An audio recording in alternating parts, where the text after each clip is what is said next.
Hi everybody, this is Jackie Luqman, and I'm joined by my co-producer and co-host Abdishahid Luqman, and welcome to another episode of Live in Coffee Current Events and Politics in Luqman Nation, the most dangerous show on social media anywhere.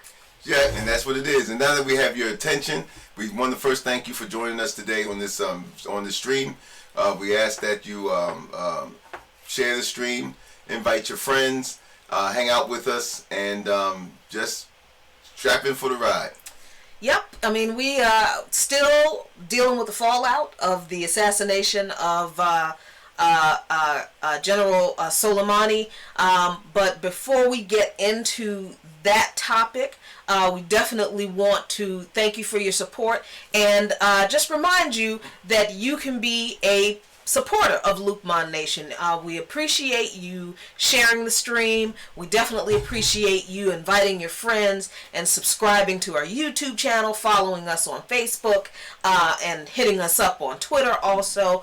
But if you like what you see and hear here in Luqman Nation, please consider becoming a monthly patron. $3, $5, $7 a month.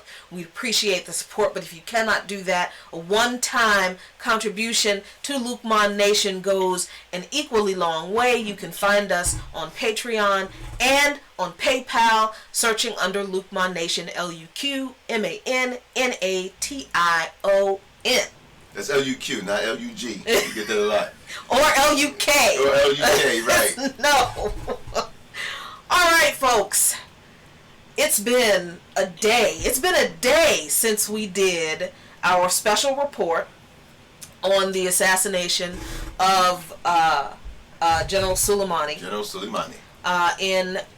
Iranian General Soleimani, who was in Iraq meeting with the Iraqi general to negotiate some kind of something. We don't know what they were negotiating, but what we do know is that the the storyline that has been pushed out by the officials at the Pentagon is a lie, because the story is that Soleimani was planning an imminent attack on the United States. Right, exactly. And intelligence has come out from two sources within the Department of Defense saying that they had I'm sorry, but that's sort of like that's sort of kind of funny. Intelligence coming out of the Department of Defense. Yeah, it is a little bit.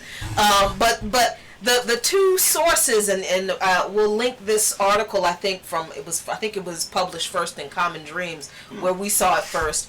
The two sources says that there is no concrete evidence to back up the claim that Soleimani was planning an imminent attack. That the so-called evidence that was ostensibly used to justify this assassination was, as they call it, razor thin. I mean, I said this to a couple of people yesterday, right? In conversation, online and in person, and I understand that people are not as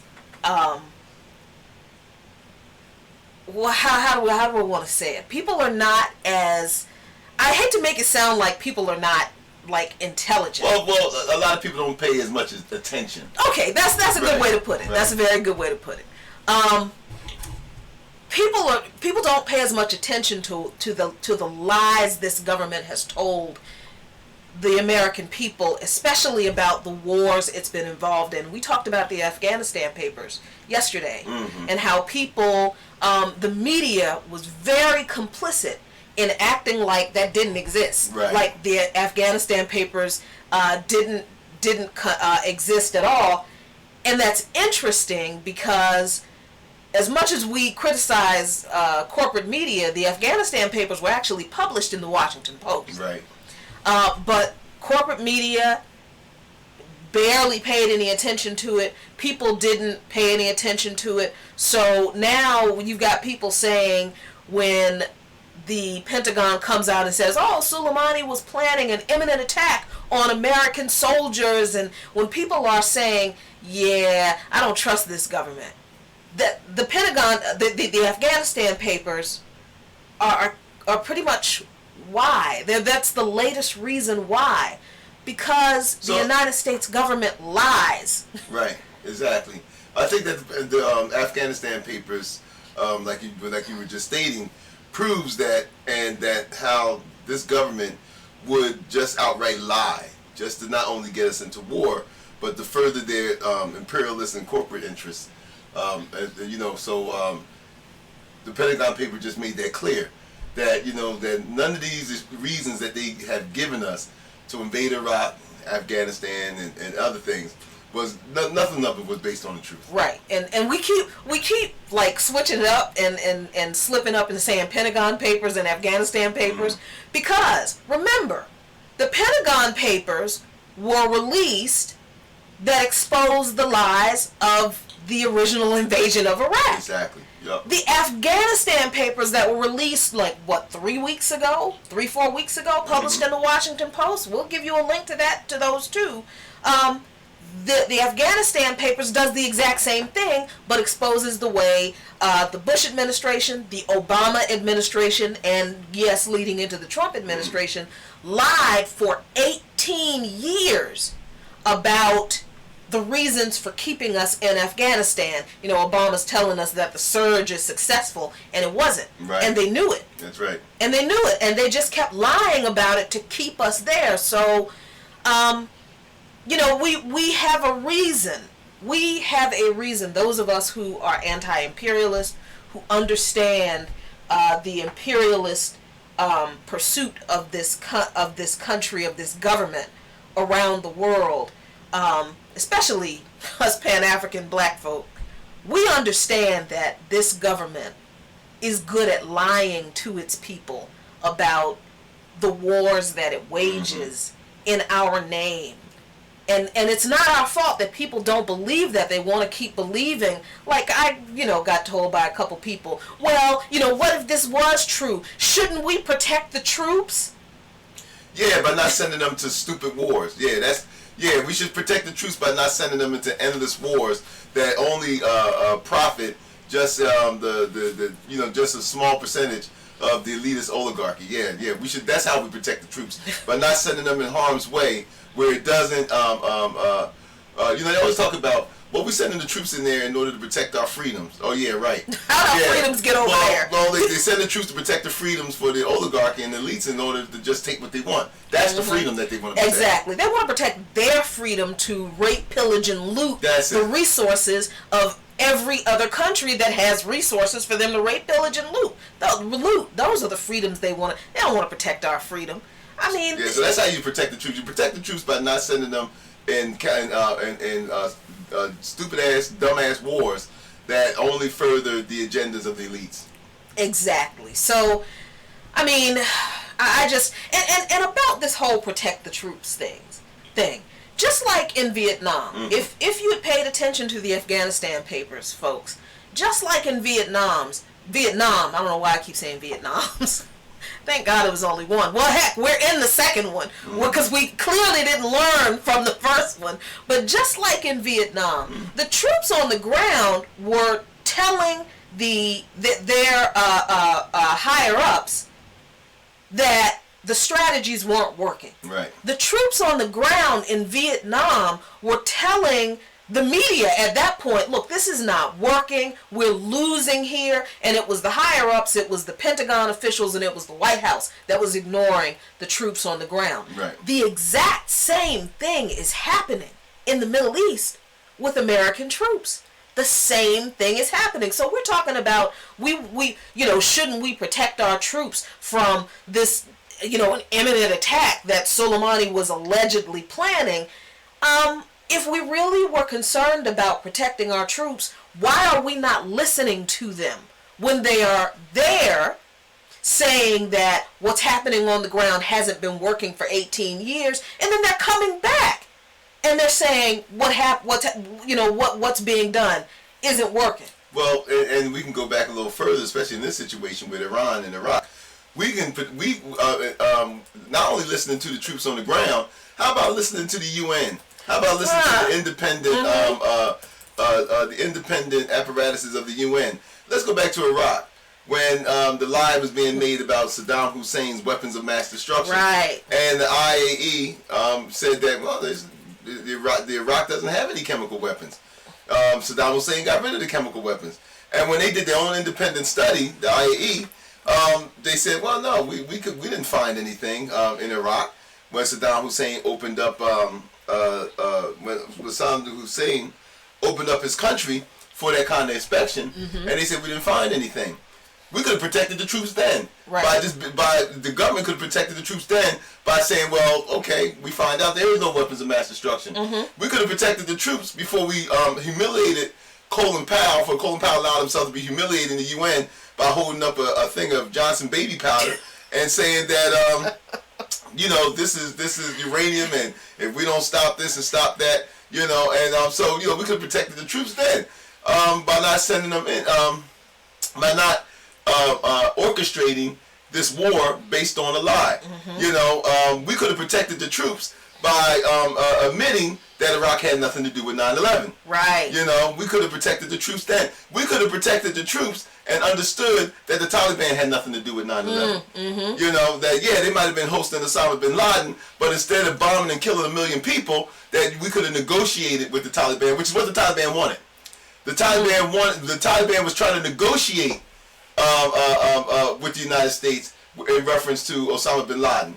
Right. In order to keep America from destroying their country. Right. And that didn't work because, after all, white supremacist imperialism doesn't care about the lives of black and brown people. So, so again, there was a lie. The lie that the Taliban was protecting Osama bin Laden. And not understanding the cultural aspects of different people around the world. So we could have protected the troops way up until this point. And we chose not to, because that's not what imperialists do.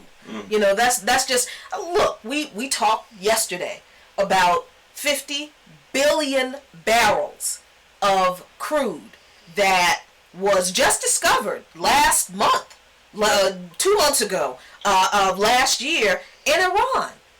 Do you seriously think this government is just going to sit back and go, well, let the Iranians keep their oil? Come on. Well, I mean, but even prior to the discovery of those 50 million barrels, Iran was already the 4th largest oil reserves in the world. Right. So, I mean, there was no way these greedy bastards in this country, with all of this power, already mired in this, there's no good way out of this situation that this government has created in Iraq. There really isn't. I don't know that we've been watching Al Jazeera and watching all of the pundits pretty much all morning, and they all say, it's great that the Iraqi parliament has voted today to pretty much kick the U.S. military out of the country. All foreign troops. It's all foreign troops. But, I mean, honestly, do we really think the United States is going to leave? They know that the United States isn't going to just leave. That's not going to happen, because, therefore, a lot of political reasons, but especially under this particular president with his ego, no, if it's not his idea, he's not going to do it. So the United States is not going to leave Iraq. The United States is going to continue with this protracted tit-for-tat provocation with Iran. It is going to escalate and get worse. People will lose their lives, and it didn't have to be this way if we just had not wanted to go after the oil that was in Iraq. Yeah, and I think that the American troops will leave Iraq. Do you? Iraq. Okay, When Iraq said they'll leave, but they'll just go to Afghanistan. Oh, that's a good point. Right. Okay, that's a good point. That's a good point. They'll leave, but they'll just go to a base in Saudi Arabia. You know what? They'll leave. Yeah. They'll go to Qatar, or they go to Kuwait. Oh, So we're not technically in Iraq, but we're there just in case. Yeah, we're there just in case. But you're right, Jackie. They're not going to leave the neighborhood, and that's what's going to happen. They're not going to leave the neighborhood. I'm glad you corrected me on that, because I forget that. Now, this was just last week too. This is how fast this stuff is happening in the Middle East, and it is critical that we understand that this is not new. This has been unfolding. This country has been leading us down this path for at least 25 years. Long before the Iraq War that you and I are familiar with. This was the second invasion of Iraq. There was one before, where the first Bush went in with the shock and awe. Remember that? Well, we talking about Father Bush? Yeah. Well, Father Bush went in to kick the Iraqis out of Kuwait. Where Saddam Hussein rightfully said that Kuwait was part of Iraq, which it was. Which it was. But during the time of the British drawing lines in the sand in order to set up these fiefdoms, these Arab fiefdoms, and in order to allow them access, unfettered access to the booming oil industry that they discovered and that was happening in the Middle East. So in order for them to have this unfettered access to these resources, they drew line in the sands and put their little and put these manufactured kings and all this stuff, And so Saddam Hussein was right historically that Kuwait was the fourth province of Iran, but and actually Iraq, thank you, right. And actually being tricked by I think who was it at the time? Was it Madeleine Albright? No, she was under Clinton. But they were tricked into invading, where the United States said, well, that's your problem. That's your issue. Right. We don't have anything to do with that. Saddam Hussein took the bait, went into Kuwait. Then all of a sudden, man, we heard stories of Iraqi troops turning over incubators and killing pregnant women and all this other kind. And we found out later on that none of it was true. And none of it was true. And so when the so-called UN authorization that was given to the United States to expel the Iraqi military out of Kuwait, but it was General Schwarzkopf who wanted to go right to Baghdad. Yeah. And George Bush the first said no. He said because we don't have a UN mandate for that. So he said, and so this is where the no-fly zones came and all this stuff in order to contain Saddam Hussein. But they felt that it wasn't necessary to go all the way to Baghdad, because George Bush the first rightfully calculated that this would just be a quagmire. So there's no way that no reason to just go into Baghdad. George Bush the first, Father Bush, who was actually head of the CIA, had a lot more knowledge of what was going on than his son, and then after his son and Obama and the rest of them. But that is what happened. So it was under George Bush the second. It's like this monarchy. It is. But it's after George Bush the second who actually invaded Iraq. So Iraq was invaded by the United States militarily once. Okay, thank you for he's my foreign policy expert. He gets these details right. I get the overall general idea right, but he gets the details right. And that's I love that you reminded people that. And we're not like giving this man credit for being a good guy. That's not even the point. The point is that there was at some point in this country, in this completely corrupt and imperialist government, at some point somebody had the sense enough to say, okay, we can't go any farther than that. Right. Because we can't get out of a situation that we create if we remove Saddam Hussein. And there was still some respect for the United Nations, which the United States had no respect for. That's true. Because the first thing that George Bush Sr. said was, well, we don't have a United Nations mandate Exactly. for that. Exactly. But those days are gone. Absolutely gone. We got a question over here. Hey, Chanel, we were just talking about you earlier. We're glad to see you over on Facebook. Just real quick, wanted to shout out everybody on Facebook. What's going on? Ray and Chanel and Stacy, Dolores, Juliet, Stesha, and Lisa. What's going on? And over here on YouTube. Oh, we got Uncle Brother. What's up, Uncle Brother? Yep. And who else we got over here on YouTube? Black Star, Plum Jade.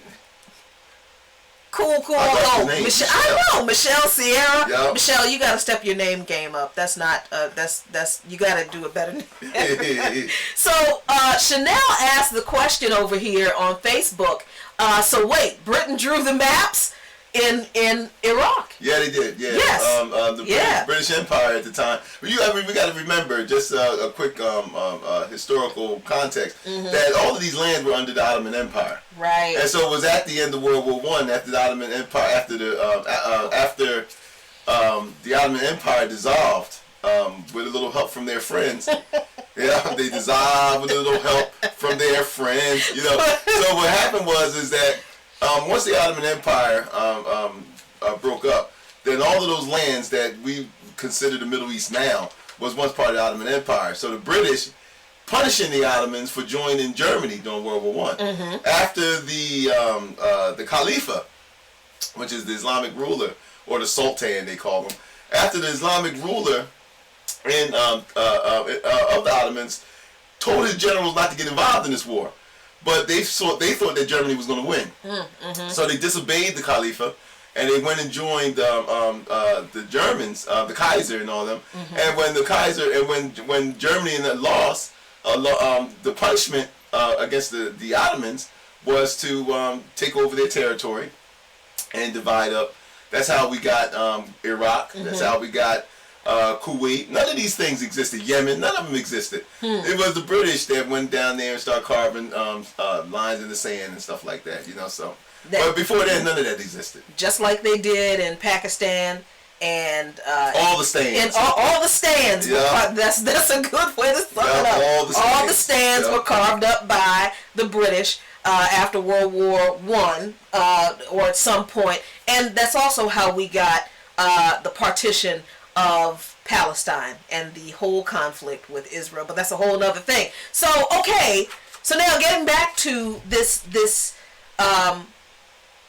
untenable situation between, and it's a three-way conflict.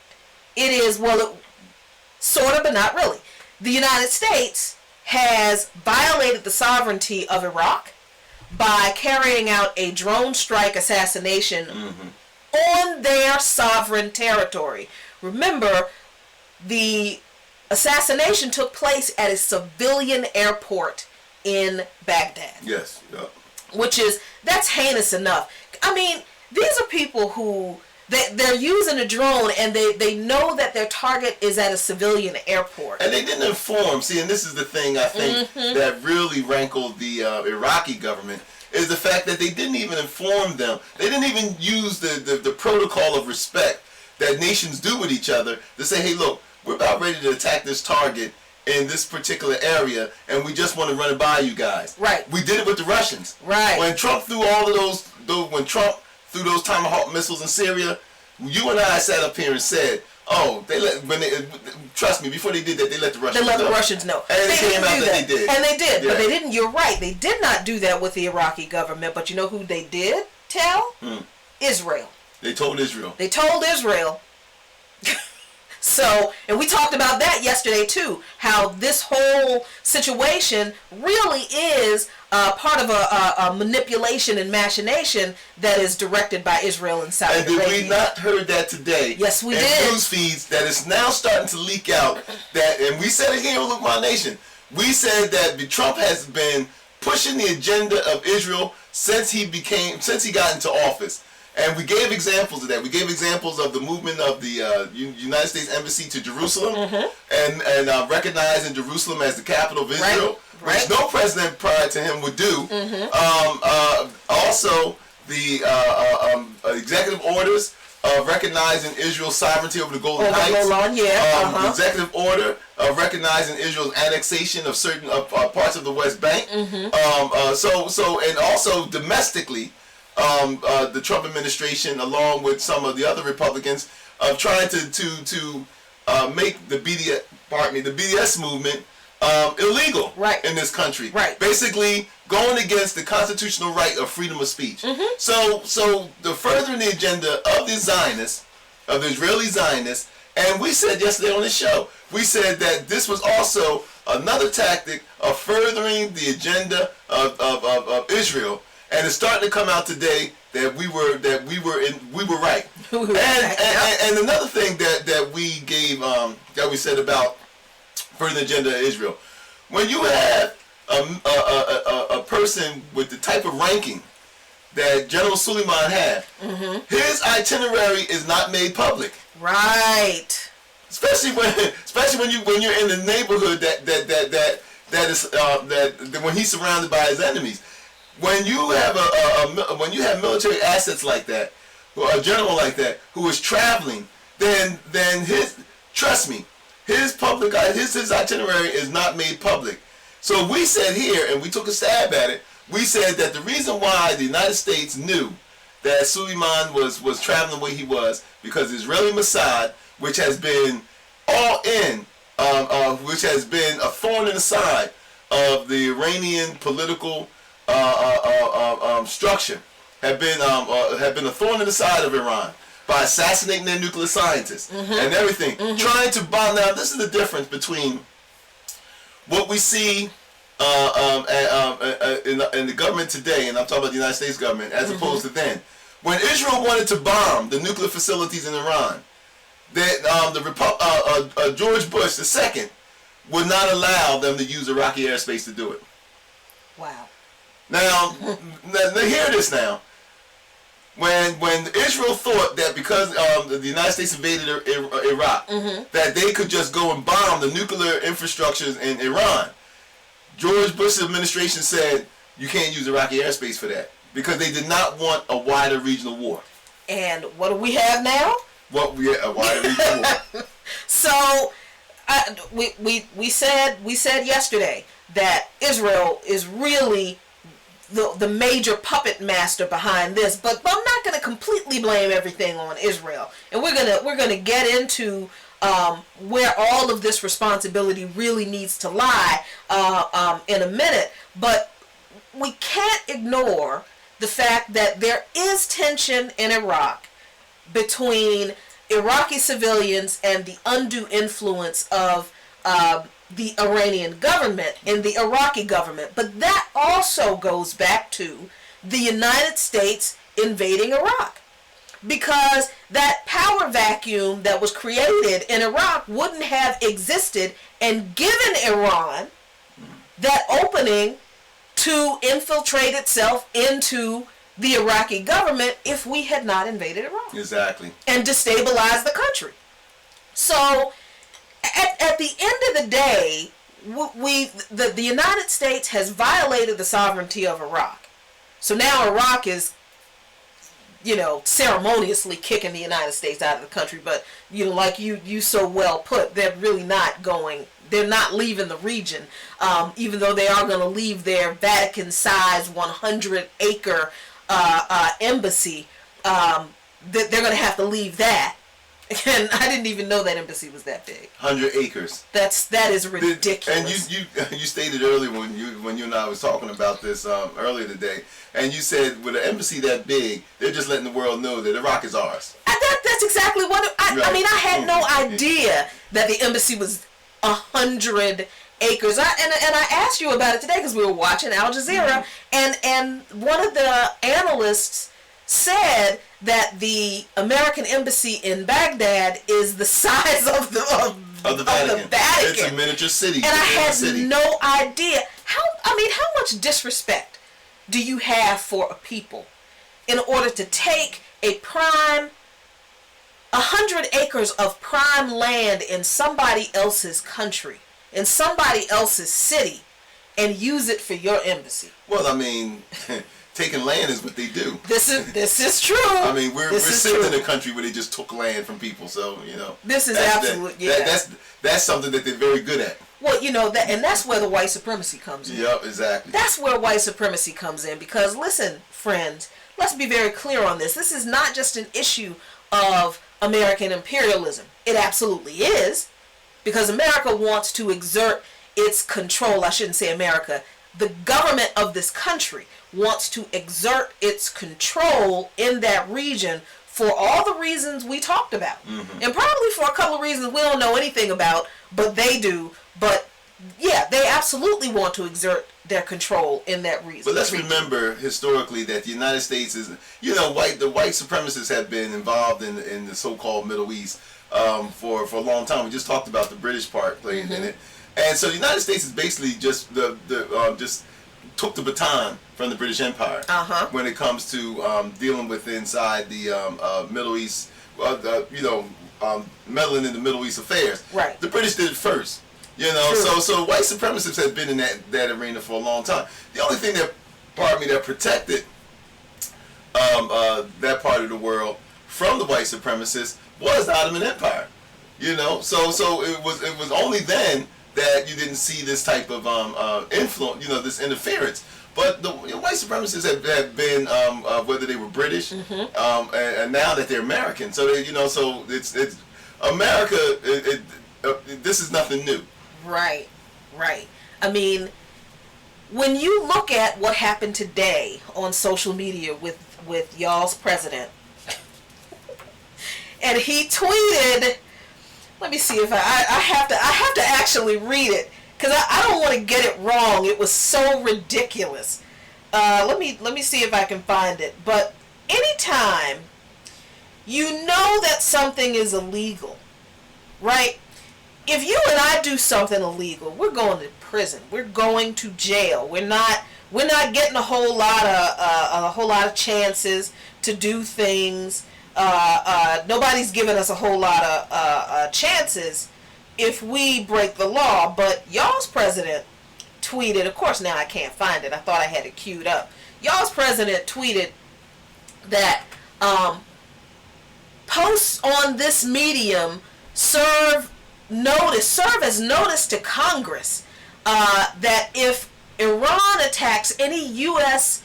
military troops or equipment, that the United States will respond swiftly with undo, and then he even said in the tweet, and we may even respond. What was the word he used? Disproportionately. And then he ended the tweet saying something like, "Legal notice is not required, but it is hereby given." Okay. I'm sure y'all have seen the tweets, and those of you on Facebook, if you can grab a screenshot of the tweet and throw it up in the comments, this is clearly a man drunk on power. And here's the issue I have with the way people have characterized Trump, that I think has given him way more cover than he deserves, but it's also given the people around him way more cover than they deserve. And I think it's a really good example of how white supremacy actually works. Because people have dismissed Trump as, this stupid person. He's a fool. He's an idiot. He's an inept. Okay, those things might be true. Because, anytime you think a tweet is going to serve some type of legal notice to Congress, for you to respond disproportionately. But he's still acting. He's still acting in the role of like he's running, the Trump Industries. He's still acting in the role of being CEO. And we said this on previous shows, that this is what we get when we allow the billionaire class to hijack our government. That's right. Now they don't feel beholden to anyone. And that's a great point. He is acting as if he is still the CEO of a corporation and making up the rules as he goes along. But y'all, do you not get that's what white supremacists do? That's what white people in power have always done. They have always they say, we respect the rule of law and we're a nation of laws and we have to obey the law. But then when it comes to them and the stuff they want, they don't give a crap about no laws. So, okay, so fine. Trump may be a complete and utter idiot. Entirely possible. Entirely possible. But what does that say? What excuse to all the people around him? What's their excuse? Because, okay, so while we keep saying somebody needs to take his phone and get him off Twitter, how about all of the people, these smart, knowledgeable military people who we find out today presented Trump with several options for how to deal with Soleimani? And these people I'm assuming they know that Trump is probably an idiot if that's what they think. If they think he's an idiot, why would you give an idiot the option to carry out a drone strike that you know is illegal? You know why? Because that's what white people with power do. They cover for each other. They give each other cover for doing stuff that they know is wrong because they all have the same agenda. So Trump can be a complete idiot. He can be a complete drooling, bumbling, can't walk and chew gum at the same time fool. But when you are surrounded by people who allegedly know better, but who give you the keys to the kingdom anyway, what's that say about the rest of? What's that say about the whole system? That's white supremacy, y'all. But see, I don't think that you can blame Trump in that sense, because the way that this system is set up, you have to have a civilian head of the military. True. Who is expecting a civilian to know all the ins and outs of military intelligence? Who's expecting someone who is expecting a civilian to be able to navigate through the geopolitical machinations of world politics and stuff? This is why you have these advisors around. Right. Kennedy, once again, segue into some historical context. When during the Cuban Missile Crisis, Kennedy was surrounded by generals like General LeMay and all of them who wanted a nuclear first strike on Russia, and telling Kennedy that, hey, we hit them first, we can win this. Right. I mean, Kennedy was surrounded by these people. General LeMay was a psycho. He was the one that he was such a psycho that during World War II, General LeMay, he was the one that pushed for this massive, brutal aerial bombing of Japan. So this guy was a psycho, and he told Kennedy, "Hey, if we hit them now with nukes, we could win this." Kennedy had thank God, Kennedy had the intelligence to not listen to people like LeMay and all of those things. In fact, he said that he wished he could have got rid of the whole chief of staff because they were all pushing him for war. Wow. Here you got Kennedy, who was a soldier himself in World War II, who understood. And this is the difference that we have now. A lot of these people like Trump and them never went to war. True. That's right. So they don't understand the horrors and brutality of war. In fact, Colin Powell said one time, he said about these hawks that was pushing the United States to war, he said the only people that want to rush to war is people who've never been there.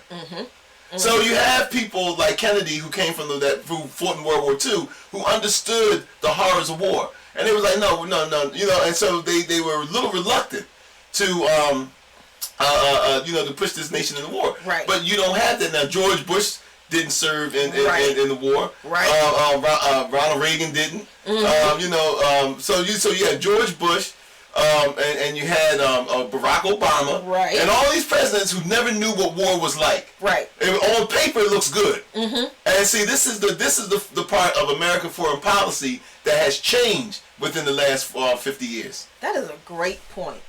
That is a really great point. I mean, under those presidents that you just mentioned who haven't gone to war, how many Iraqis have been slaughtered?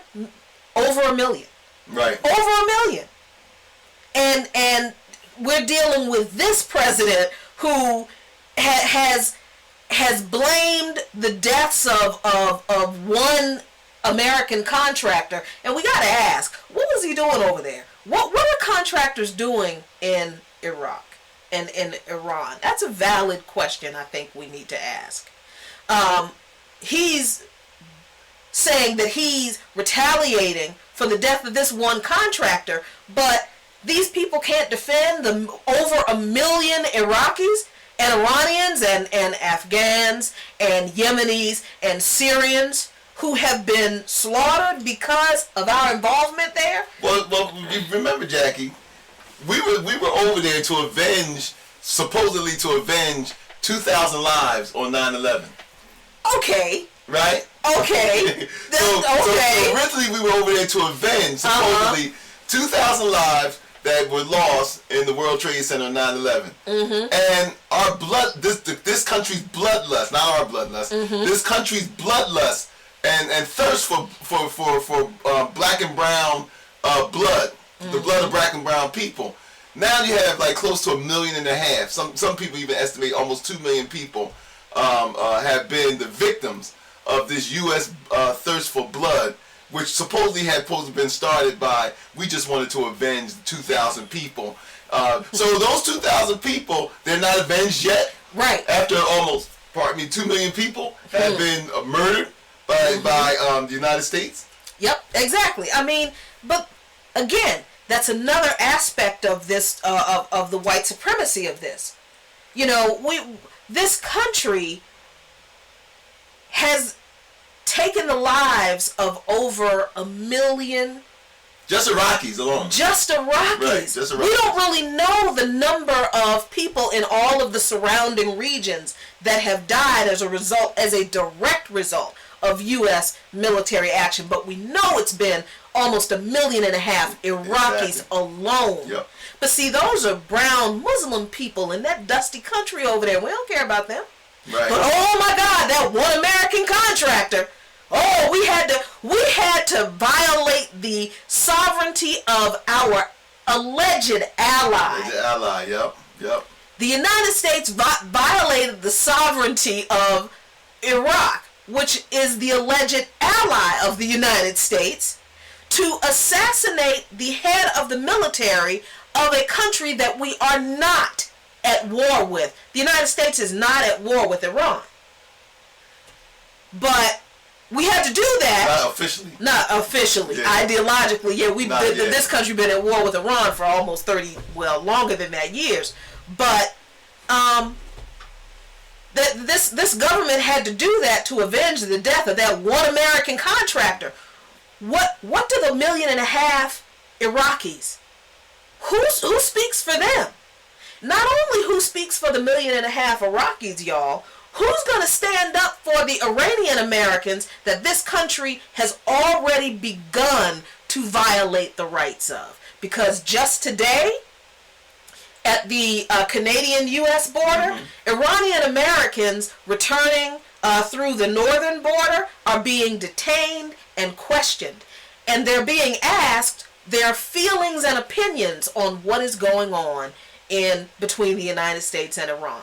If you think that's horrifying, then you just wait and see what happens in places like New York and in Boston, where 2 days ago the NYPD and the Boston PD announced that they are on high alert and looking for terror threats, even though there are none. So what do you think that means? Remember what happened? I'm glad you mentioned 9/11. Remember what happened after 9/11? Remember all of the harassment and profiling of Muslim people that happened in this country? What do you think is going to happen now? That's the same thing is going to happen. But see, these dusky Muslims, nobody cares about what happens to these dusky Muslims over there or over here. Exactly. And the fact that we were talking about the Iranian Americans now they're American citizens. And so this harkens back to an ugly time in this country when with the internment camps of Japanese Americans. That's right. That's right. I mean, now we're not saying that that's going to be the ultimate result if conflicts over in that region continue. But this country has shown, man. This country has shown that it's willing to go that low to erect the concentration camps for its own citizens. So I mean, it's been done. So when it comes to what this country won't do, that list is very small. Please listen here. You want to talk about concentration camps? The country is not outraged about the concentration camp that the little Latin babies are in. Yeah, enough of y'all don't give a shit about that. So what makes us think? I know it seems conspiratorial. I know it seems like Jackie and Abdus think everything is a big conspiracy. Just because you're paranoid, it doesn't mean they are not after you. Listen, right. These people, there are people in this administration, and not just in the White House, but in Customs and Border Patrol, in Homeland Security, in immigrations and customs, in the Department of Defense, who see all of this as one big plan. The detention centers, the concentration camps, the separation of children, they're gauging the response of Americans to those things And some people actually are planning how much more they can get away with based on how upset we are. How many of us are upset at what they already do. See, white supremacists do that, y'all. They play the long game. And I would like to add the white supremacists and their allies, because you got black and brown people who carry the water for white supremacists. Come on now. And we see them all the time, so we say white supremacists and their allies. And please don't think that we're just talking about, like, Republicans. No, because we're also talking about so-called liberals who don't take these people seriously because they think they're stupid. Again, I understand this is like a personal beef with me. It is. I readily admit this is my own personal thing. I can't stand it when people make such a big deal about how stupid they think Donald Trump is. I don't care that man could possibly have the actual intellect of a rabid dog. I don't care. That's true. I don't care. That is irrelevant. The fact is, he is in a position of power and he is surrounded by people who are in positions of power. So his lack of intellect means nothing. It never has for white supremacists. But see, the problem with liberals, and Martin Luther King said this, and I don't want people to get this twisted and say, oh, well, Jackie and Abdus advocate for getting off the Democratic plantation. Please don't align us with that crackpot. The crackpots in what's her name, Candace Owens, and her nutty, ridiculous. Those are the folks, the black folks who carry water for the white supremacists. No, we are talking about the so-called well-meaning white people who dismiss white supremacists like Donald Trump and Jared Kushner and Stephen Miller and what was her name? Huckabee Sanders and the woman who is still the press, whatever she is, the woman who looks like a skeleton, Kellyanne Conway. Yeah. And I mean, people are actually, what kills me though? People are like amazed that Kellyanne Conway is married to this guy who is allegedly, he hates Trump so much. They're two white people with power. I don't understand what y'all don't get about that. Oh, so what about the I can't remember their name. I know either Carvel and what's her name? Mary Matt. Yeah, so I mean we've seen that. Two white people with power. Do y'all think that man loves her any less because she works for Donald Trump? He knows that Trump is a racist piece of crap, and he continues to do whatever it is they do in their bedroom. I'm so sorry, I thought about that. In their bedroom at night, regardless of how despicable he is. It doesn't diminish in his eyes who she is. That's white supremacy. When you don't have any kind of values to the point where you know that your spouse is working for a Nazi sympathizing, white nationalist sympathizing monster, and you still sleep next to that person, that's white supremacy, y'all.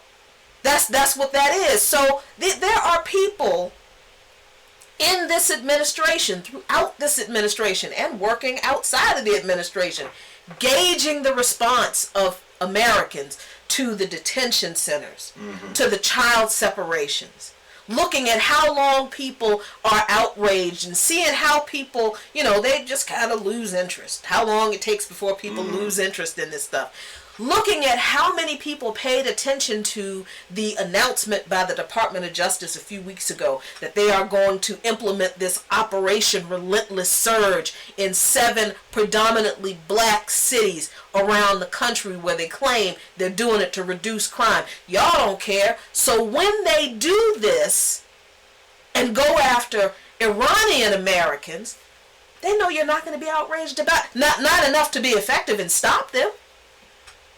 Please don't think that there is no plan like this that has been thought about, that has been put down to paper, that these people have not had meetings about how easy it is going to be to control the brown populations in this country, to get them out of the way, to keep them from doing what they want to do to the brown people in another country. Because that's what we've been living since we've been here. Well, I want to address the topic of Trump's so-called intelligence. And what I wanted to say is the fact, what do we measure intelligence by? Oh, that's a good question. That's a good point. What do we measure intelligence by? Intelligence manifests itself in many different ways. People for decades, since the Nazi regime has been saying that Hitler was stupid, that Hitler was Hitler was well, he was a madman, but that Hitler was stupid. And how could people in Germany elect the Nazis? They weren't they weren't this, they weren't that. And so we talk about Trump's intelligence, and what happened is that's his greatest asset. His greatest asset is that people underestimate him. Come on now. The fact that that's his greatest asset. So intelligence can also mean, how do I manipulate people? You better tell that truth. Oh, come on now. So this is the thing. So we talk about, he's inept, he's this and that, but that's his greatest strength. The fact that you think he's inept. His greatest strength is that, look, this man, in spite of everything, was able to build a real estate empire, and we said this on Luqman Nation, in the city of New York. Now, many of you are from different parts of the country. I am from New Jersey, and have some familiarity with the New York tri-state area, and understand that you just can't go into New York and start to build anything in there without having to have the intelligence, or I won't say intelligence, but having the abilities to be able to maneuver through all of the different obstacles and stuff, criminal and otherwise, to get stuff done. The fact that he was able to get the type of to manipulate people when he was bankrupt 7 times to keep him in the game. So his greatest strength is the reason why he's president now, because we underestimated him. That's right. That's exactly right. And we will end on this. When we talk about what's going on right now in Iran is an example of, and I think it's one of the best examples that we've had in a long time, and I think for a lot of people it's the example a lot of people need. We hope that people don't miss it. Share this video with your friends who are Trump supporters. We don't care, because people need to understand what is going on here. There are people who have done exactly what you said, underestimated Trump, because they think he's not as intelligent as they are, or not intelligent in a traditional sense, so he poses no threat. He posed no threat to them. And when people who recognized the threat he did pose try to tell them, don't underestimate this man, we were dismissed. We were dismissed, and we were told we had to get behind a candidate who never was going to be able to beat him. We knew that Hillary Clinton was not going to be able to beat Donald Trump because, look, game recognized game. Trump recognized what he had to do to tap into that vein of racist, hateful people. People can talk all they want to about white Americans voted for Trump because of economic insecurity. Most of the white people who voted for Trump were middle class, college educated, so-called decent white people who made a halfway decent amount of money. So I'm not even going to put Trump on a bunch of poor white people. No. Let's be clear on who actually elected this man.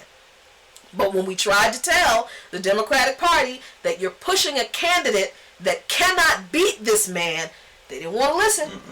And this is always what happens with nice liberals who think they know better than the people who have been living this hell since we've been here. We recognize these monsters. We see them coming. But the liberals never want to listen to us. And that's how people always end up getting killed. Because these moderates, what did King call them? The white moderates. They never want to do what is necessary. Listen to and work with the people who recognize the problem and recognize the danger of the people that we're dealing with. So people always end up dying. That's why we're where we are. Because one type of white supremacy is overtly out to kill people to get what they want. And another type of white supremacy kind of patronizingly ignores people to get what they want. That's why we're where we are. So, where do we go from here? Where do we go from here? I mean, listen. We don't exist here to tell people who to vote for.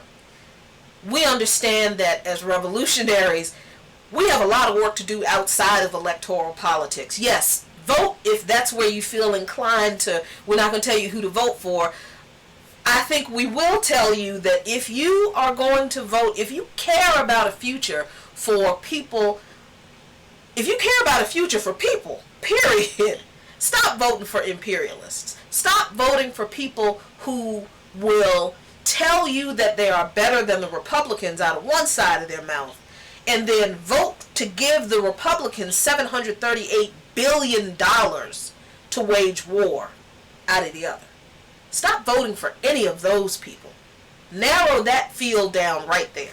Well, you said where, and I just said, well, where do we go from here? Well, where do we go from here is what we've always said, is that you have to organize. Yes. We have to organize, and politics are local. We have to organize where we are, and we have to develop a coalition. And I like something that I heard Jane Fonda said. Jane Fonda, I was watching one of these videos, anti-war videos, and that Jane Fonda participated in, I guess, the other day. And Jane Fonda was right. We have to stop dividing this movement into climate justice, into this, that, into Black Lives Matter, into this. It should all be one movement. And I agree with Jane on that. Yeah. This is, a house divided cannot stand. And that has always been true.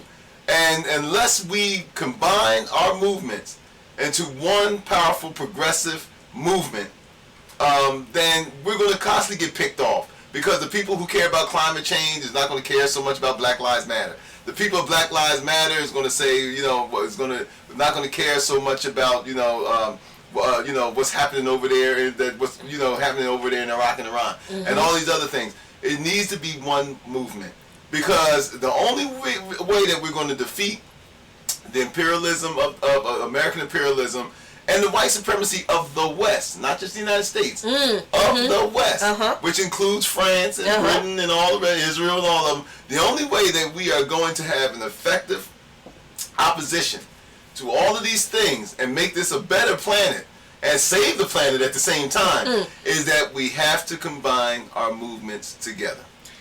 And yes, and honestly, for the rest of you all, whatever your pet issues are, if you're not willing to listen to the most marginalized people among you, then you're only going to get as far as your solution for your problem will carry you. Justice doesn't come from the top down. It doesn't. Because it doesn't matter if we save the planet and the rest of humanity is trapped in some feudal slavery under corporations. We got fresher air and all this other kind of stuff, and we save the planet, but the majority of humanity is trapped in corporate slavery. Right. The majority of humanity is still impoverished to the point of being further living a life of misery. So it doesn't matter if we if we're able to save the planet, and black people are still being shot in the streets by by armed police, and we're not getting justice anywhere. So and Lene Demoy, she's right. She said it's all intersectional. So so put the egos aside. Combine these movements, and that, to me, when we say what's next, that's the only way that I believe that we're able to have sort of a powerful opposition to what we see is white supremacists, elitists that are that would allow the planet to burn just so they can continue to hoard and get their profits. So that's it. That's it. So, ladies and gentlemen, we will continue to watch this unfolding situation in Iran and Iraq. We will continue to watch what is about to happen in these 7 American cities under this Operation Relentless Surge. It's all connected. It is all connected. These are not unrelated issues. The same military equipment that's used against brown people in the Middle East is being used here on American streets against poor black and Latino people because they're all trained by the IDF in Israel. Law enforcement here trained by the IDF in Israel. It's all connected. We have to come together to fight this battle. It's not going to be easy. We may not win. We may not see all of the benefits of what we're fighting for in our lifetime. Exactly. But if we do not start fighting in earnest now, we'll never see it. Nobody will ever see it. So, thank you all for joining us. Share this video all over the place. Invite friends to like our page. Subscribe to our YouTube channel. Please do subscribe to our YouTube channel. As we said earlier, please consider becoming a patron of Luqman Nation if you like what you see, what you hear, or support us with a one-time donation. You can find us on Patreon and PayPal under Luqman Nation, LuqMannation. What else? Well, we'd just like to thank you for joining us. And once again, we thank you. And wherever you are, have a good night or a good afternoon if you're on the West Coast. And we'll see you next Sunday, God willing. Peace. If we're willing to fight for it. And if the creek don't rise.